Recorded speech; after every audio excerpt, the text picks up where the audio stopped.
Começar a nossa tribuna livre.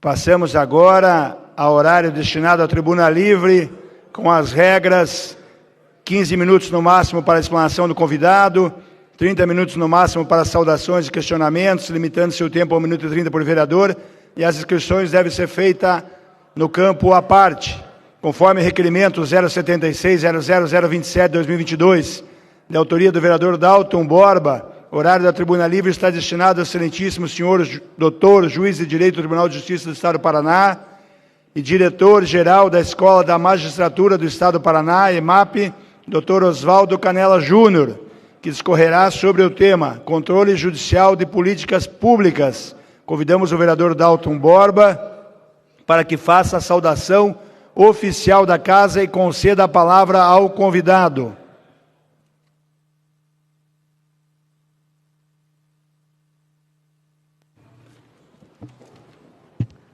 Bom dia a todos e todas, vereadores desta casa, servidores desta Câmara, a todo o público que nos ouve. Quero, em primeiro lugar, agradecer ao Dr. Oswaldo Canella Júnior, que aceitou nosso convite generosamente para vir aqui nos brindar com a sua fala, acompanhado da sua esposa, doutora Patrícia, com quem tive a satisfação de conjugar a sala de aula no Unicuritiba. Eu quero apenas fazer uma apresentação inicial. O Dr. Oswaldo Canella Júnior é pós-doutor pela Universidade de São Paulo, doutor em Direito também pela USP, possui graduação na mesma instituição, é diretor-geral da Escola da Magistratura do Paraná, 2022-2023, membro do Instituto Brasileiro de Direito Processual, o IBDP, membro do Conselho Brasileiro de Estudos e Pesquisas Judiciais, membro do Instituto Paranaense de Direito Processual, especialista em Direito Processual Civil pela Pontifícia Universidade Católica do Rio Grande do Sul, professor convidado da Escola da Magistratura do Paraná, professor convidado do curso de pós-graduação da Universidade Estadual de Ponta Grossa, professor convidado da Fundação Escola do Ministério Público do Estado do Paraná, foi promotor de justiça e hoje é juiz de direito. O Dr. Oswaldo Canella Júnior é autor desta obra, Controle Judicial de Políticas Públicas, que é o tema desta sua fala de hoje, que, na minha humilde opinião, é das melhores obras já editadas nesse país, com um tratamento com muita profundidade desse tema delicado e sensível na realidade brasileira. É com muita satisfação que eu, então, passo a palavra ao Dr. Oswaldo, que vai nos brindar com o seu conhecimento aqui nesses 15 minutos e depois estaremos dirigindo os nossos questionamentos. Muito obrigado.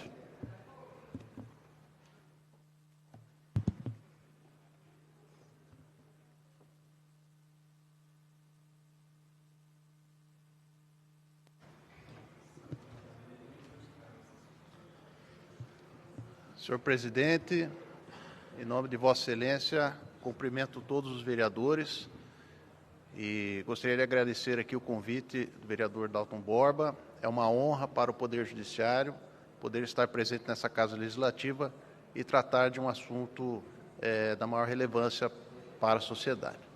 Bom, a questão toda a respeito de controle judicial de políticas públicas, eu vou tentar esclarecer apresentando dois problemas práticos. Vamos supor que numa determinada cidade não haja educação básica, não haja uma escola de educação básica.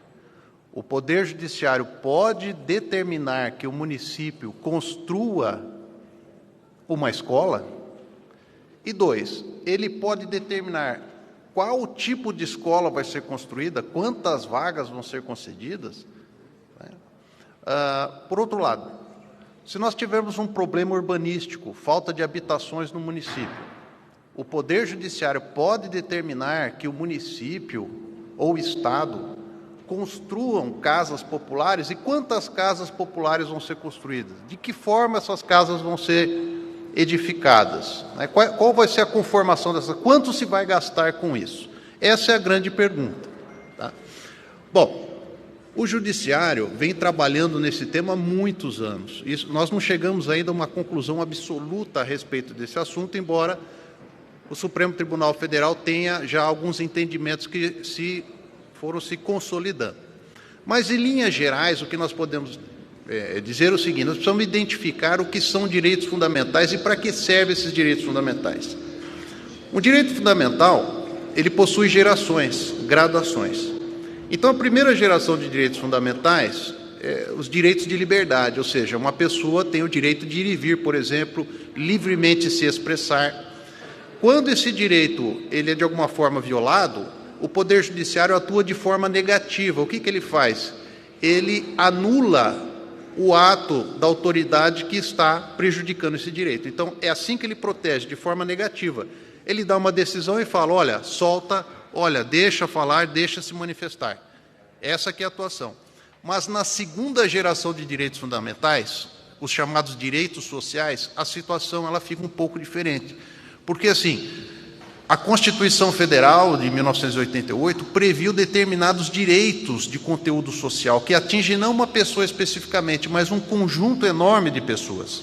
Então, por exemplo, o direito à habitação, né, o direito à moradia, o direito à educação, o direito à saúde, o direito ao trabalho, são direitos de inúmeras pessoas e que, na verdade, para a satisfação desse direito é necessário o quê? Uma atuação positiva. Porque o que acontece é o seguinte: alguém vai reclamar que não tem esse direito, por exemplo, o direito de habitação. Então, nós estamos diante não de uma ação, por exemplo, do município, do Estado, da União. Nós estamos diante de uma omissão. E aí é que começa o problema. Porque nós estamos acostumados, o Poder Judiciário sempre tratou das ações dos poderes, mas não das omissões dos poderes. Então, esse é o primeiro elemento, né? O segundo elemento é o seguinte: quando a Constituição Federal estabeleceu os direitos fundamentais sociais, qual o objetivo deles? É garantir que todas as pessoas tenham uma igualdade de condições de competir na sociedade, de galgar estágios na sociedade e de melhorar o seu padrão de vida. Em última análise, se realizar como pessoas e terem mais felicidade. Para isso, você precisa de moradia, de trabalho, educação, saúde, etc. e tal.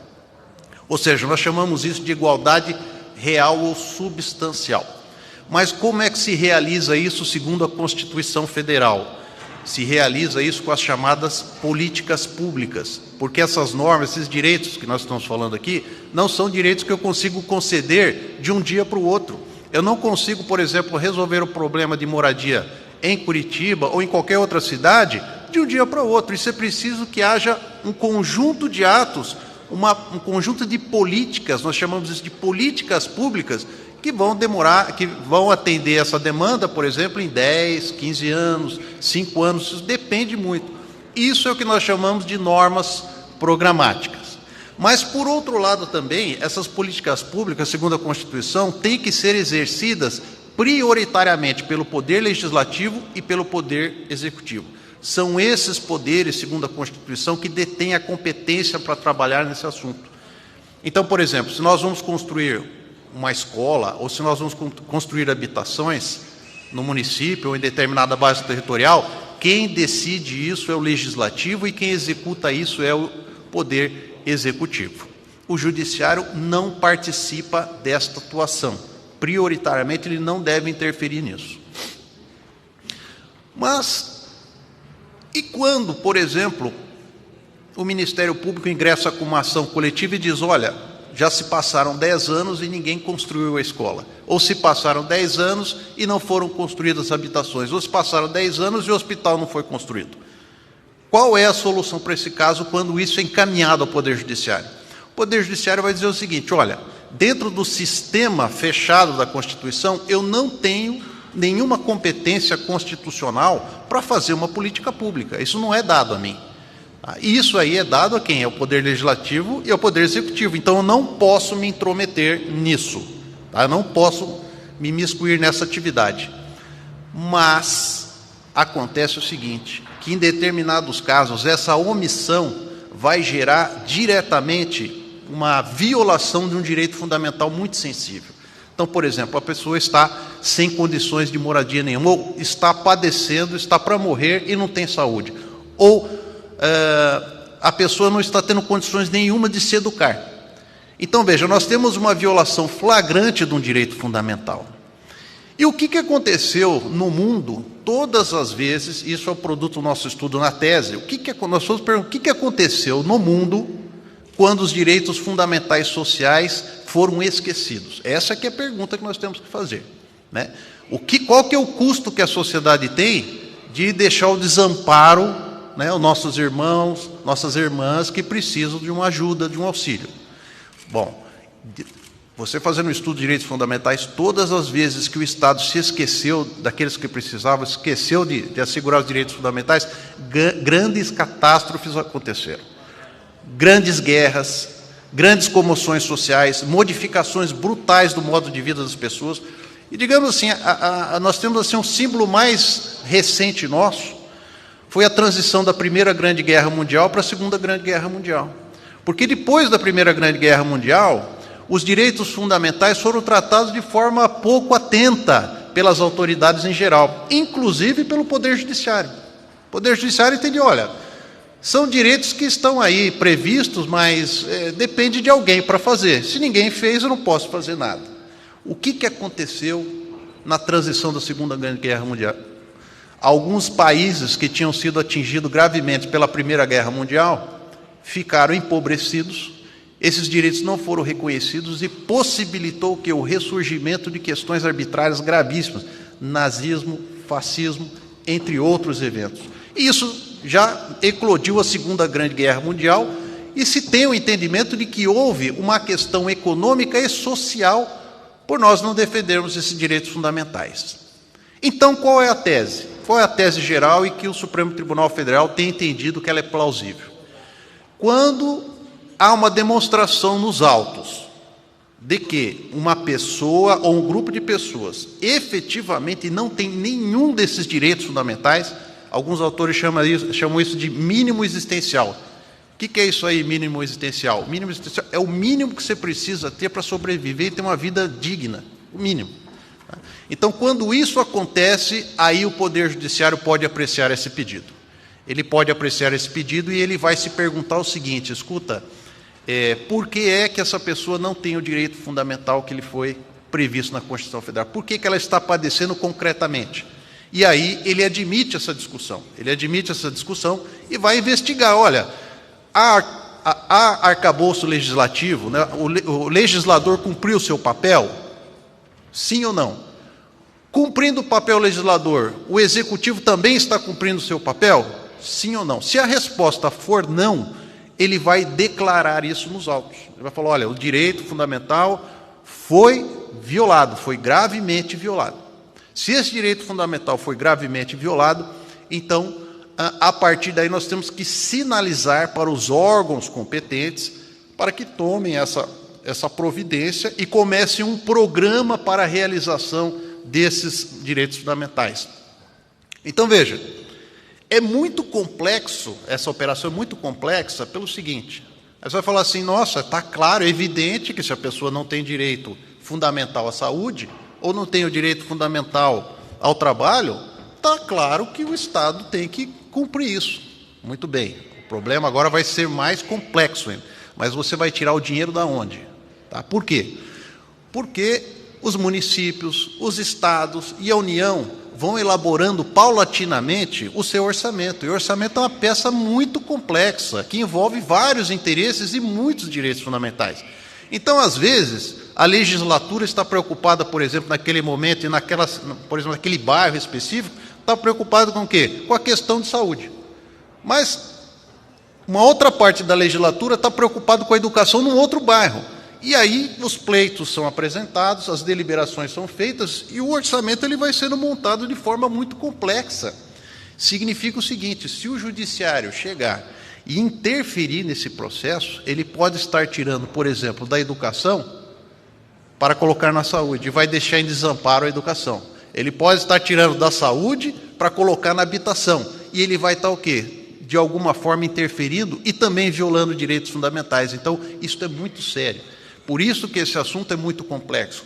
Poder Judiciário não deve interferir nesse sistema, a não ser que seja algo muito evidente e que esses direitos estejam sendo gravemente ofendidos. Só nessa hipótese, porque quando ele faz isso, ele interfere com o orçamento do Estado. E veja, ele pode fazer isso no nível municipal, pode fazer isso no nível estadual, veja a grandeza disso, e pode fazer isso no nível federal.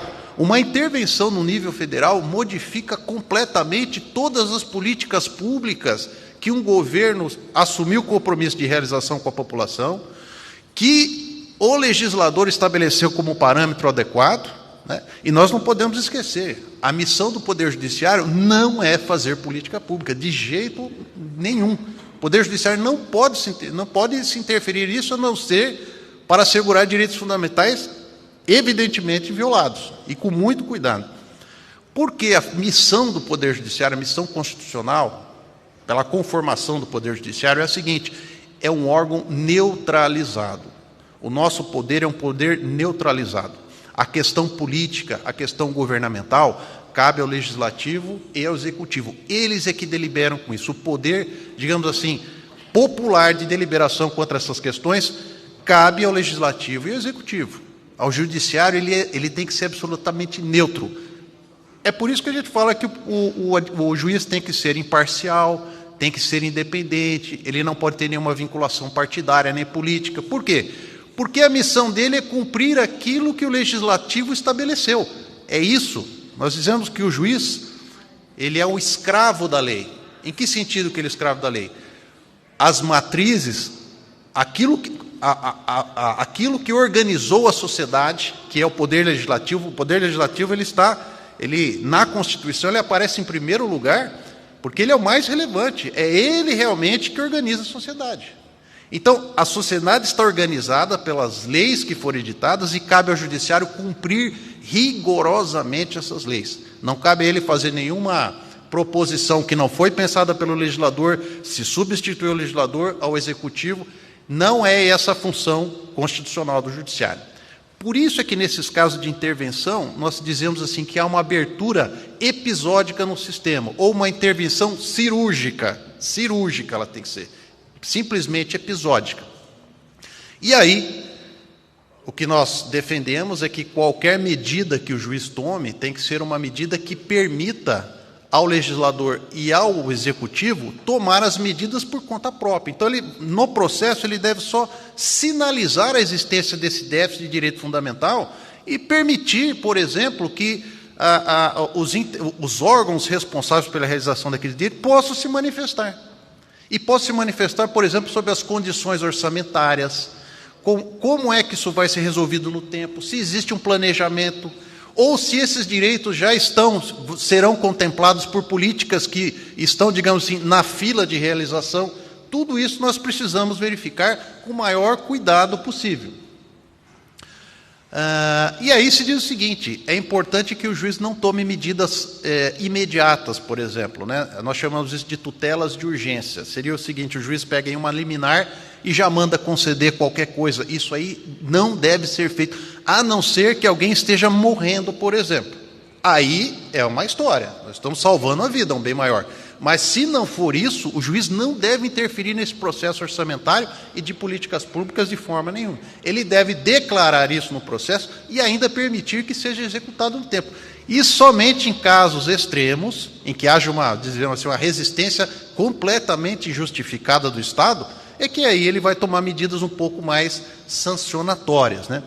Como é que o Supremo tem entendido isso? Acho que é importante a gente trazer. A minha tese, em linhas gerais, ela é um pouco mais restritiva do que a tese que os tribunais vêm apresentando. A minha tese ela é muito específica. Eu entendo que só para a garantia de direitos fundamentais sociais violados é que o Judiciário pode intervir e de forma muito controlada. Mas o Supremo Tribunal Federal tem um entendimento de que, em casos de violação de direitos sociais, é possível a intervenção do Poder Judiciário, inclusive com a possibilidade de comprometimento orçamental, né, do orçamento e reajuste desse orçamento para atendimento desses direitos. Então, em linhas gerais, é isso. Ou seja, o Judiciário pode interferir. Hoje há digamos assim, No passado não se tinha. Quando eu escrevi a tese, nós não sabíamos se poderíamos intervir ou não, né? Chegamos à conclusão que sim, podemos intervir excepcionalmente, mas temos que tomar cuidado para não atrapalhar a organização do Estado, do orçamento e etc. e tal. Mas, em segundo lugar, essa intervenção ela se dá nos casos de defasagem e omissão para o cumprimento de direitos fundamentais sociais, segundo o Supremo Tribunal Federal, notadamente direito à saúde e direito à educação. Então, isso tem sido bem reconhecido pelo Supremo Tribunal Federal. Então, os senhores vejam, né, que essa é uma questão delicada e que vem sendo tratada pelo Poder Judiciário com muito cuidado, porque, só para encerrar, nós podemos ter, por exemplo, direitos fundamentais colidentes. Então, por exemplo, eu tenho o direito de propriedade versus o direito à moradia. O que está valendo? O Judiciário tem que ponderar isso. Não existe solução na lei. Ele tem que falar, nesse momento é mais importante moradia. Ou, nesse momento, prevalece a propriedade. O que é mais importante, educação ou saúde? Olha, nesse momento, talvez seja mais interessante saúde, mas educação também tem que ser acompanhada. Então, isso é uma ponderação muito delicada e que, preferencialmente, o Poder Judiciário não deve se miscuir. O Judiciário só agirá se provocado pelo Ministério Público ou pelos interessados. Senhores, é isso que eu tinha para dizer. Estou à disposição para qualquer questionamento aí.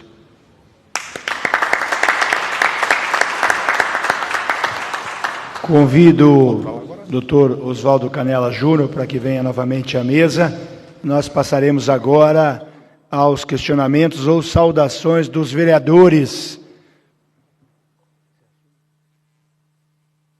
Peço o vereador Alexandre Leprovost que assuma a presidência por um instante e passe a palavra aos vereadores. Primeiro bloco de perguntas, vereadora Sargento Tânia Guerreiro, vereadora Noêmia Rocha, eu vou deixar o vereador Dalton Borba por último, pode ser, vereador?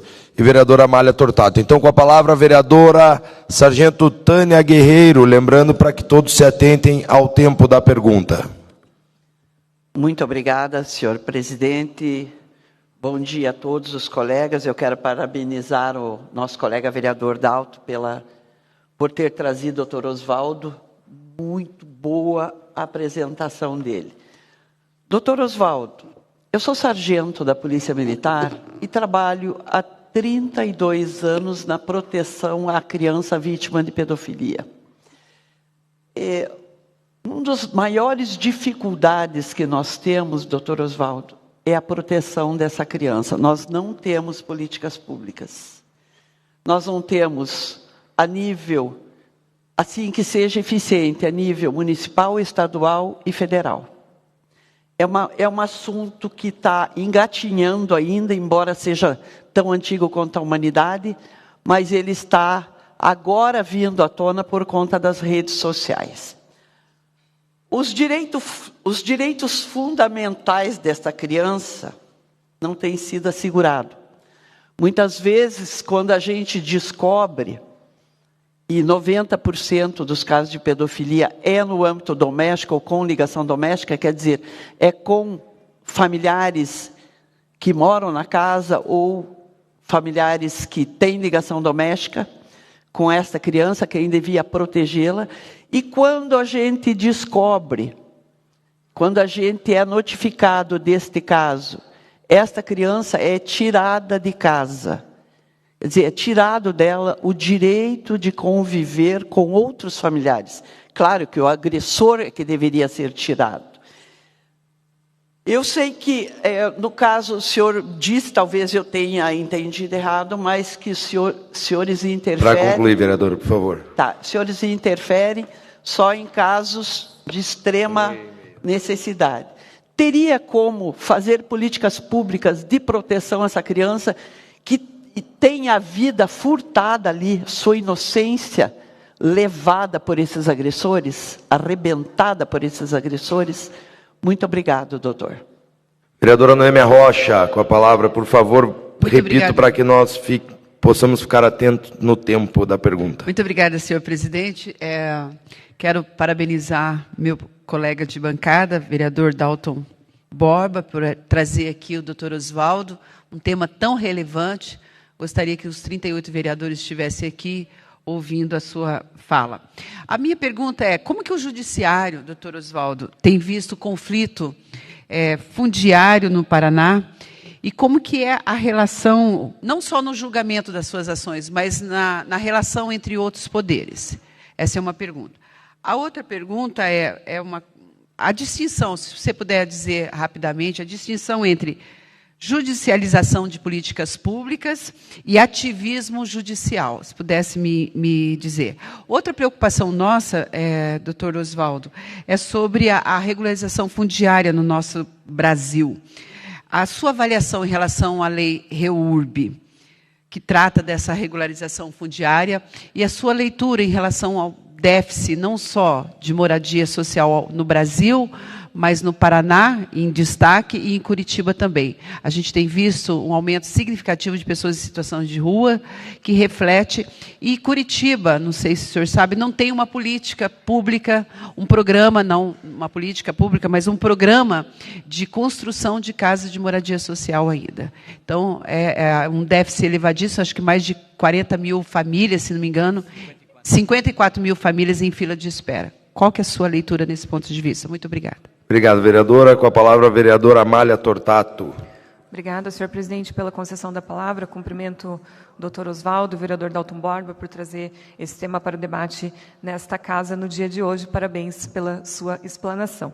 Doutor Oswaldo, eu gostaria de falar sobre o parágrafo 16 do artigo 37, que foi trazido pela Emenda Constitucional 109 de 2021, que traz o seguinte texto: os órgãos e entidades da administração pública, individual ou conjuntamente, devem realizar avaliação das políticas públicas, inclusive com divulgação do objeto a ser avaliado e dos resultados alcançados na forma da lei.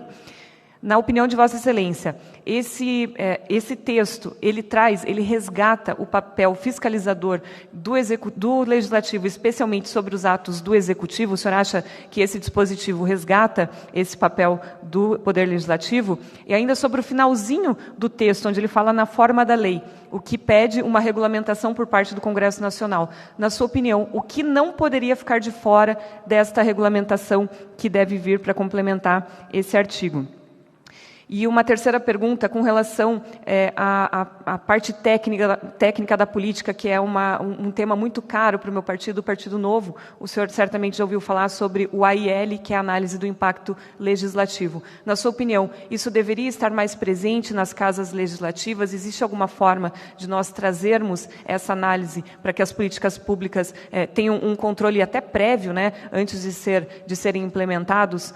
E uma última pergunta, na verdade não é uma pergunta, mas eu gostei, é um comentário, eu gostei bastante da sua postura ponderada, e a nossa Constituição é permeada por princípios, o que abre margem para essas interpretações legais. Então, eu parabenizo Vossa Excelência, gostaria que todo o Judiciário tivesse essa mesma postura de interferir o mínimo possível, de não fazer esse ativismo judicial, né, com relação às políticas públicas. Então, parabenizo e agradeço pela palavra. Obrigada. Devolvemos a palavra ao doutor Oswaldo, por favor.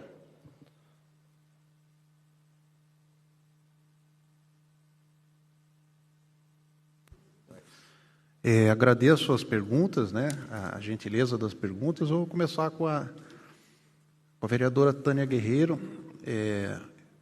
Eu já atuei nessa área, acho que a vereadora sabe, já tivemos uma oportunidade já na Assembleia Legislativa tratando do tema. Eu fui juiz responsável pela apreciar crimes contra crianças e adolescentes, e o foco era 90% dos casos de pedofilia. Isso é gravíssimo, a nossa vereadora está coberta de razão, né? Eu diria, e a doutrina tem dito isso, que os direitos fundamentais eles são prioritários, mas existem prioridades dentro dessas prioridades.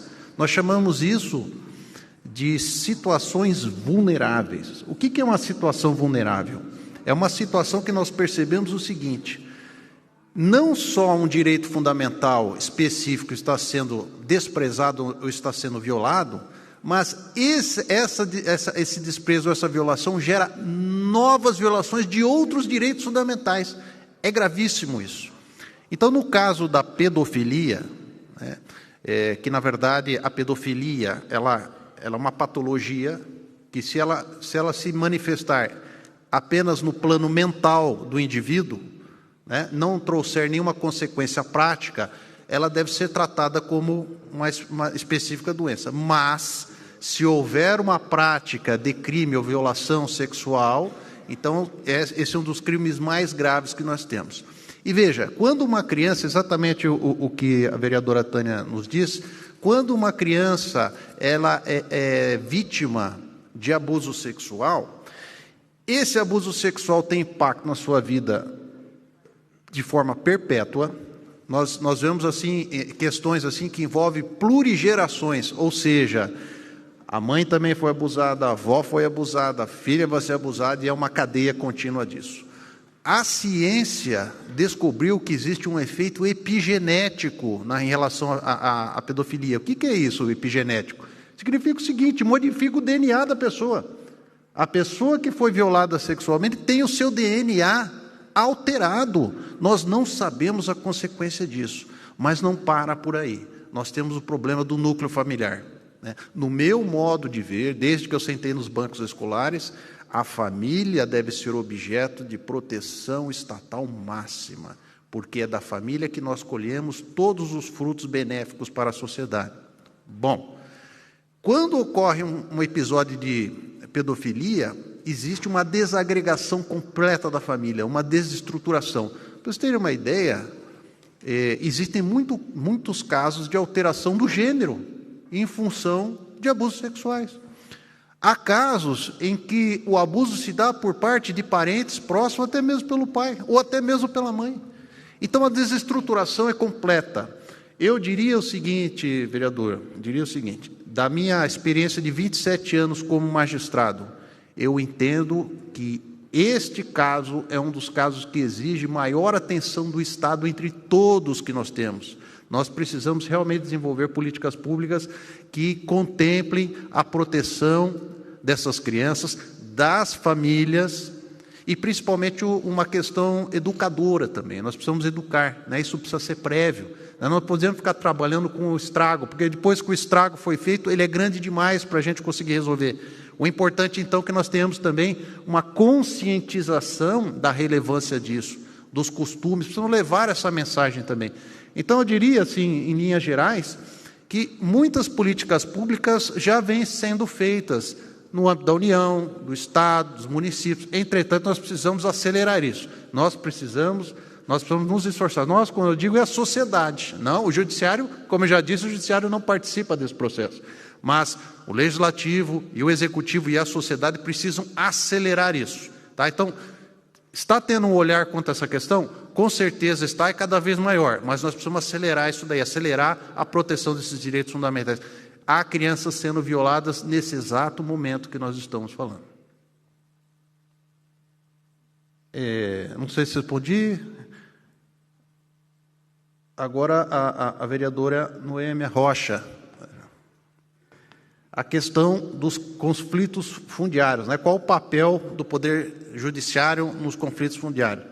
Vereadora, isso é muito novo para o Poder Judiciário, é algo recente. Tá? Nós estamos descobrindo no Poder Judiciário que a sociedade ela vai ficando complexa. Nós chamamos de sociedade complexa. O que quer dizer isso daí? Quanto mais atividades há numa sociedade, mais conflitos ela vai ter. Então, por exemplo, só para a gente ter uma ideia, surge a questão do direito digital, novos conflitos vão aparecer. Surge a questão do YouTube, novos conflitos vão aparecer. O WhatsApp, então isso vai se tornando complexo. Esses conflitos fundiários, eles têm essa característica de que são conflitos extremamente complexos. Por quê? Porque eles envolvem uma colisão imediata de direitos constitucionalmente protegidos. Primeiro, o direito de propriedade, que está consagrado, né, e ele é um direito fundamental, tão importante, de primeira geração, tão importante quanto. E temos o direito fundamental à moradia, que também é o direito social. Né? Então, trabalhar com isso é muito complicado. Então, o que nós temos observado? Que esses conflitos, preferencialmente, não devem ir para um processo judicial tradicional, digamos assim. Eles precisam, como diz o professor Kazuo Watanabe, eles precisam de um tratamento adequado. O Conselho Nacional de Justiça editou uma resolução, a resolução número 125, que estabelece que o judiciário deve dar um tratamento adequado a cada conflito conforme a sua característica. Então, o que nós estamos percebendo aqui? O Estado do Paraná, por exemplo, ele é inovador nesses conflitos, porque nós temos um comitê próprio, né, capitaneado pelo eminente desembargador Fernando Prazeres, que vem fazendo um trabalho excepcional nesse campo, em que há uma espécie de gestão e tratamento do conflito. Então, o que é isso? Primeiro, nós vamos fazer uma fotografia para ver o que está acontecendo, vamos fazer um estudo social para ver o que está envolvendo, quais são as famílias, quais são as vulnerabilidades. É feita uma gestão também com todos os órgãos envolvidos, um diálogo, né? E têm sido colhidos excelentes frutos disso, porque as questões têm sido resolvidas muitas vezes de forma consensual.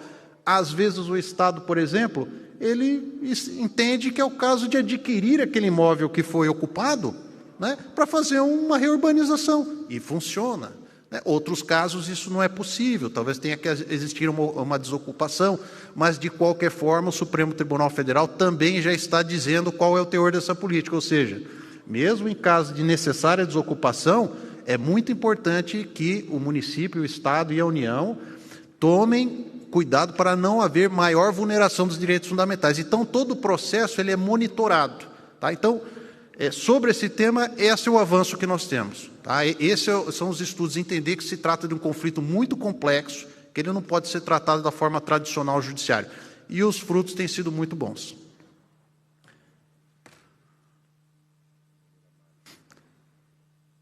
Respondeu? Tem mais uma, né? Tem. Eu acho que é a questão da... Não, mas tem mais uma... distinção entre a judicialização de políticas públicas e o ativismo judicial. Esse, da senhora, né? Essa foi a minha pergunta. As duas trocaram nesse assunto. Posso responder, então? Claro. Na verdade, eu vou responder juridicamente. Tá? Juridicamente. Na Europa, já se discutia há muitos anos isso, porque tudo acontece lá com antecipação. Então, o que é que os juristas diziam? Olha, nós temos receio de um governo de juízes. E por que nós temos receio no governo de juízes? Nós temos receio no governo de juízes pelo seguinte: primeiro ponto é que eles não foram eleitos. E o poder, segundo a Constituição Federal, emana do povo e por ele deve ser exercido através dos seus representantes. Então, o Poder Judiciário, os órgãos do Poder Judiciário, os juízes e juízas, não são órgãos representantes do povo. Então, eles não podem governar. Então, uma primeira distinção: atos de governo, atos legislativos e atos judiciários. O que cabe ao judiciário? Como eu disse na minha tese, ao judiciário cabe exclusivamente o cumprimento da lei e da Constituição Federal. É lógico que em algumas situações nós precisamos interpretar o que foi dito pelo legislador. Então, por exemplo, se a lei disser assim, olha, a solução no caso deve ser justa, mas a lei não esclarece o que é justiça, então eu tenho que interpretar. Nesse momento, aí o judiciário ele vai interpretando o valor justiça, ou o valor honra, ou o valor desocupação, ele vai interpretando isso, mas veja, não é um ato arbitrário, porque o juiz de primeiro grau dá a sua interpretação, o juiz de segundo grau vai avaliar aquela interpretação até chegar no Supremo Tribunal Federal. Então, há um filtro enorme dentro do judiciário. Então, assim, quando se fala em ativismo judicial, a preocupação é que haja o quê? Uma atividade do Poder Judiciário que invada a esfera de competência dos outros poderes. Mas isso é muito pouco, digamos assim, provável, não vou dizer que não exista, estou dizendo que é um pouco provável, não é impossível, mas é improvável, porque a atuação do Poder Judiciário depende de uma provocação. Como eu disse na nossa manifestação, o Poder Judiciário é neutralizado, e ele tem que ser neutralizado. Isso é conceitual. Se o Poder Judiciário não for neutralizado, então nós estamos com um problema de déficit democrático, porque o Poder Judiciário é a última palavra. Tá? Então, é o exercício do poder final. Então, essa neutralização significa o seguinte, se baseia no quê? No cumprimento da lei. Então, quando o Judiciário é obrigado a interpretar determinados termos constitucionais, determinados termos legais, Ele não está fazendo um ativismo judicial, ele está executando a sua tarefa. Cabe a ele fazer essa interpretação. Agora, o que nós poderíamos chamar de ativismo judicial seria a prática de atos pelo Poder Judiciário que não constituam atos de interpretação. Tá? Isso é muito difícil de acontecer, tá? Pode vir a acontecer, mas aí nós temos mecanismos de correção disso. Tá? Então, digamos assim, são expressões que não se referem exatamente ao que acontece dentro do judiciário. Tá? É um processo de interpretação que às vezes você pode concordar ou não, mas é que ele é natural dentro do Poder Judiciário. Algo que nós temos que fazer mesmo. Não sei se eu respondi. Sobre a lei da REURBS, sua avaliação. A minha avaliação é que a lei da REURBS, ela traz uma inovação importante. O dimensionamento do uso do solo urbano já foi muito estudado em São Paulo, no estado de São Paulo, porque esses eventos sucederam em São Paulo e no Rio de Janeiro com muita intensidade. E acredito que é uma legislação que ela pode ser utilizada como instrumento muito eficaz de reorganização da distribuição do solo urbano, né? O que a gente pode observar é que, se isso não for feito, né, se não houver um movimento inicial, como eu falei, são normas programáticas, né? Se os entes competentes, o legislativo e o executivo, não começarem, digamos assim, a acelerar um processo de estudo disso, porque cada cidade vai definir como é viável. Às vezes é viável no Rio de Janeiro de um jeito, aqui em Curitiba de outro. Mas precisa ser feita essa aceleração, porque as questões sociais pós-pandemia estão exigindo uma maior atenção para isso. Então, eu não estou dizendo que está sendo feito, nem que está deixando de ser feito. Não é isso que eu estou dizendo. Estou dizendo que a questão pós-pandêmica exige uma abordagem muito especial disso. Porque, por exemplo, eu sou titular de uma vara civil. Sabe o que eu estou observando? Muitas ações de despejo sendo definidas, as pessoas não tendo para onde ir. Isso é um sinal. A pessoa, na pós-pandemia, não consegue pagar mais o seu aluguel. Tá? Então, isso é algo que nós temos que meditar e acelerar esse processo de discussão democrática nas instâncias cabíveis, legislativo e executivo. Obrigado. Obrigado, doutor. Passamos para o próximo bloco de perguntas. Vereadora professora Josete, vereador Marcos Vieira e vereador professor Euler. Eu não sei se eu posso responder a questão da vereadora Mara, ela está dizendo ali, né, que ficou a questão daquele dispositivo da Constituição, é isso?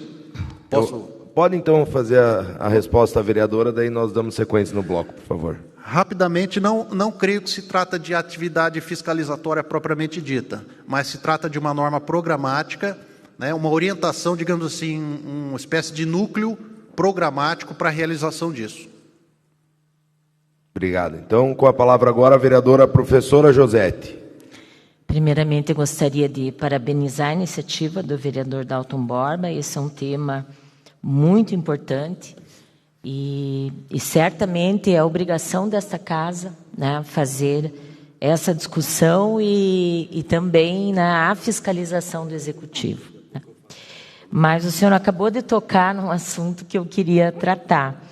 Agora nós temos uma ação de despejo ali no Tatuquara. São mais de 400 famílias na ocupação Povo Sem Medo.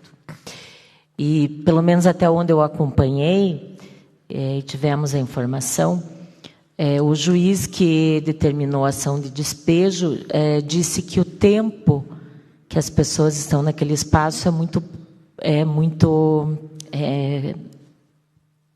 recente, né? São 3 meses que eles estão ali. Então, mas a gente pergunta, para onde vão essas 400 famílias, né? Isso do que o senhor tocou no aluguel é fundamental. E nós entendemos que esse é um problema crônico em Curitiba, né? Temos uma fila enorme de mais de 40 mil famílias, alguns falam de 60 mil famílias, no cadastro, né, fora as que não se cadastraram. E nós temos a aprovação de uma legislação que cria o aluguel social em Curitiba, que eu acho que seria uma solução intermediária até que o poder público pudesse se organizar e produzir moradias para essas pessoas. 30 segundos. Só que até hoje essa lei não foi regulamentada. Não seria o caso dessa questão do judiciário atuar. E a outra coisa é o orçamento secreto. Também não seria o caso, porque não há controle social sobre isso.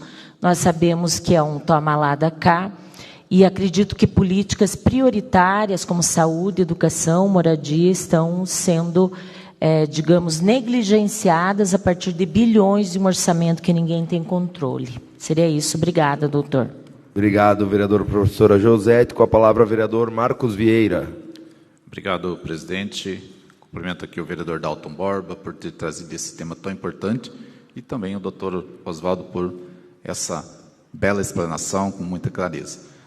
Doutora, algumas das minhas perguntas já foram contempladas, mas quando falo esse tema de controle judicial de políticas públicas, é algo que realmente traz uma certa... no entendimento, porque hoje há muitas carências de políticas públicas, né? E como controla isso? E o doutor disse que, realmente, o judiciário ele só vai intervir se houver aí um acionamento do Ministério Público, né, que é do Ministério Público, porque é responsabilidade do Legislativo e o Executivo trabalhar as questões das políticas públicas.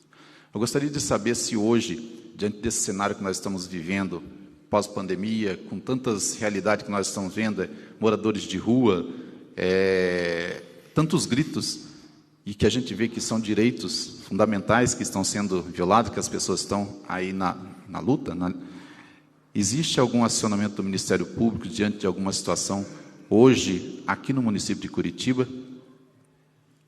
Seria isso, obrigado. Obrigado, vereador Marcos Senhor Vieira. presidente, para formular um requerimento. Requerimento à casa, vereador Dalton Borba, com a Eu gostaria palavra. de pedir a prorrogação da tribuna livre por 10 minutos, senhor presidente. Ok, para que todos possam fazer suas perguntas. considero necessário também, vou botar em votação.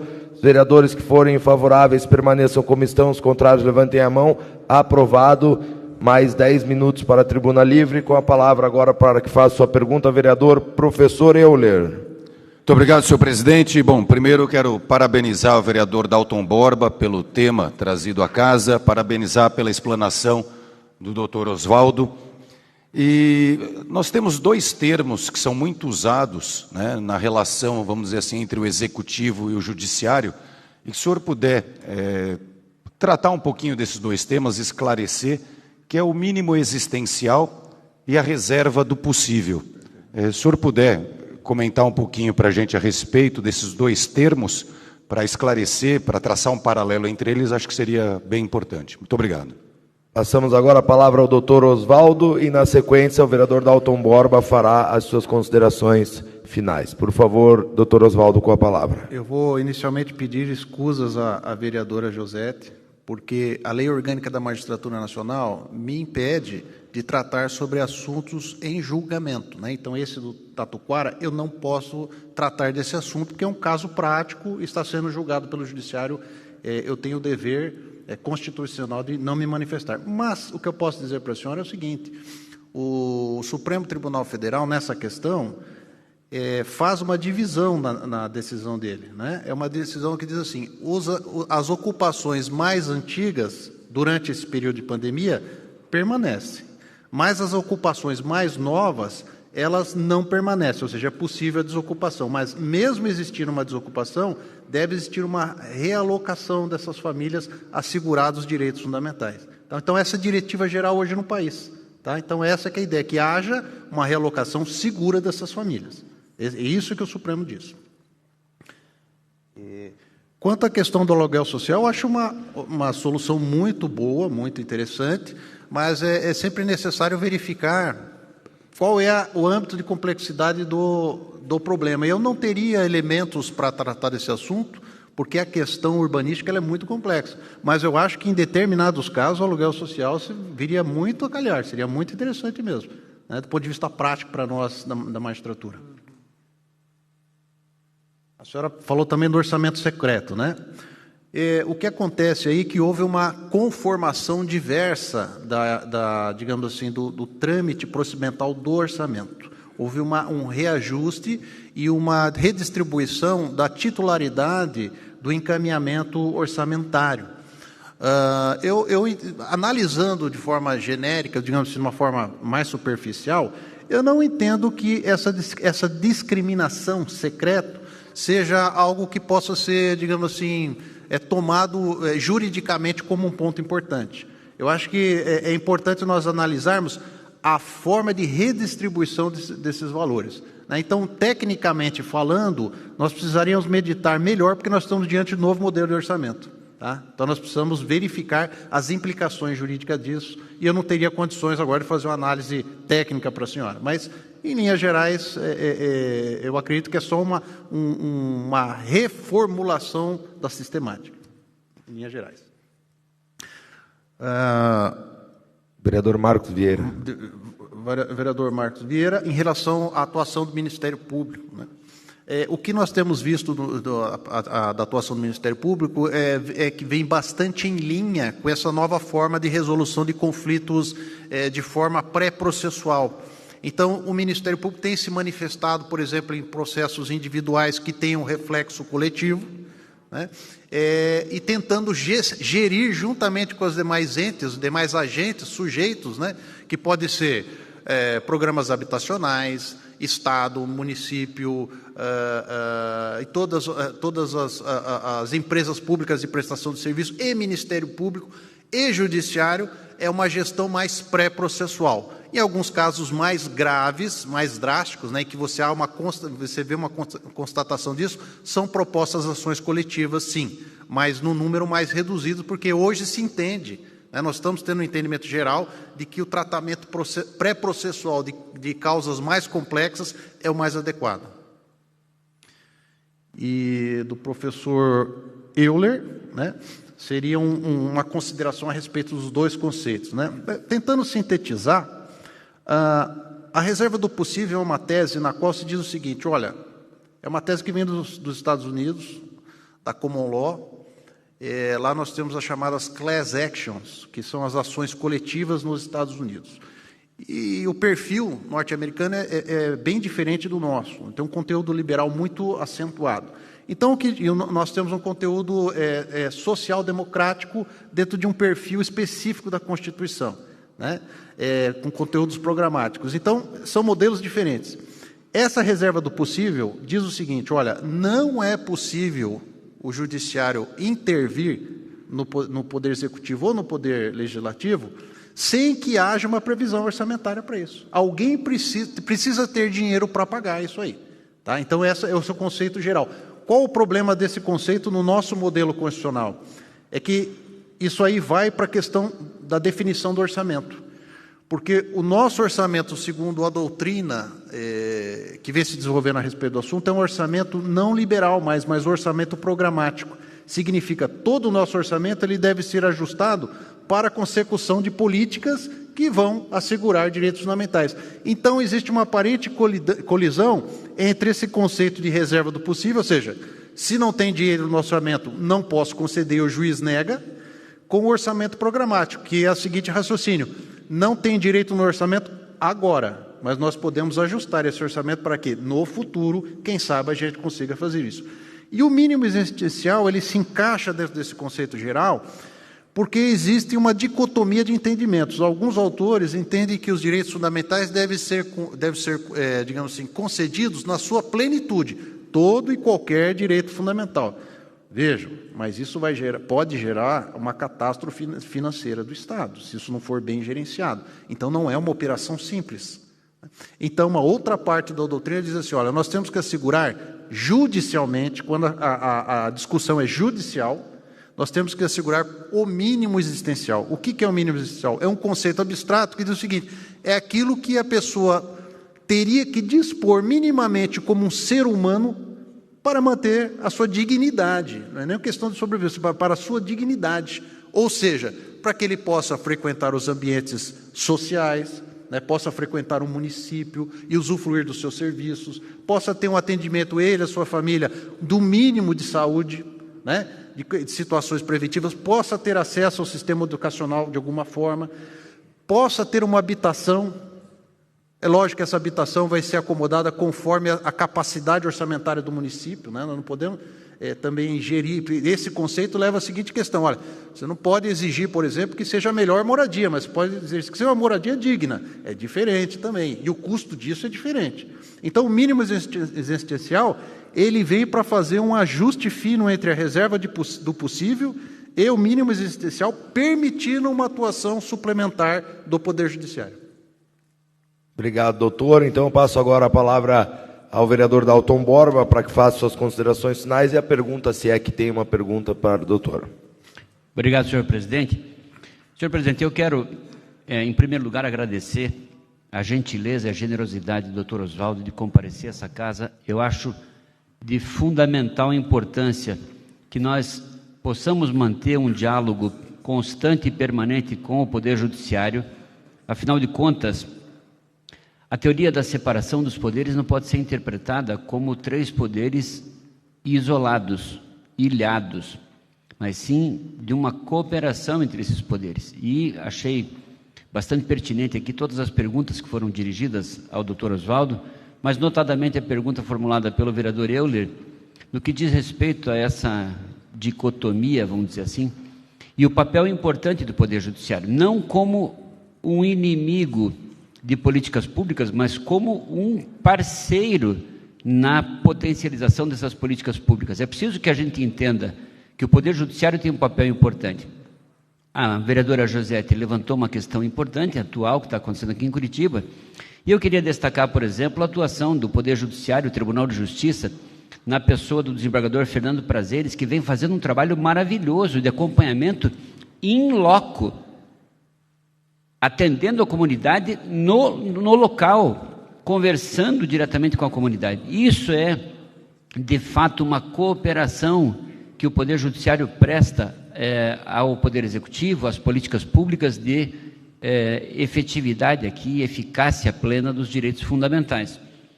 O doutor Osvaldo, como eu já mencionei no início da nossa Tribuna Livre, é hoje uma das maiores autoridades, eu considero, dentro do Poder Judiciário e dentro da doutrina brasileira, na questão do controle judicial de políticas públicas. Essa obra que eu trouxe aqui hoje à Câmara é uma obra de um estudo profundo a respeito desse tema e de fundamental importância. Eu tive a felicidade e o privilégio de poder ter contato, até daqui a pouco quero pegar aqui um autógrafo, mas o livro está todo fichado por conta dos temas que ele trata ao longo da sua obra.